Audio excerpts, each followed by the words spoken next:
আমি একটা ছোট্ট দেশলাই কাঠি, এত নগণ্য হয়তো চোখেও পড়ি না। তবু যেন মুখে আমার উসখুস করছে বারুদ, বুকে আমার জ্বলে উঠবার দুরন্ত উচ্ছ্বাস। আমি একটা দেশলাইয়ের কাঠি।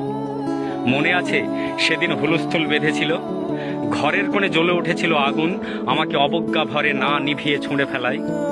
কত ঘরকে দিয়েছি পুড়িয়ে, কত প্রাসাদকে করেছি ধূলিসাৎ।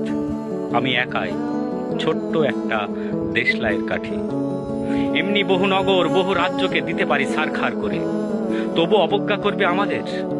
মনে নেই সেদিন আমরা সবাই জ্বলে উঠেছিলাম একই বাক্সে, চমকে উঠেছিল। আমরা দেখেছিলাম তোমাদের বিবর্ণ মুখের আর্তনাদ। আমাদের কি অসীম শক্তি তা তো তোমরা অনুভব করেছ বারংবার, তবু কেন বোঝো না? আমরা বন্দি থাকবো না তোমাদের পকেটে পকেটে। আমরা বেরিয়ে পড়বো, ছড়িয়ে পড়বো শহরে গঞ্জে গ্রামে, দিগন্ত থেকে দিগন্তে। আমরা বার জ্বলে উঠি নিতান্ত অবহেলায়, তা তো তোমরা জানোই। কিন্তু তোমরা তো জানো না কবে আমরা জ্বলে উঠবো সবাই শেষবারের মতো।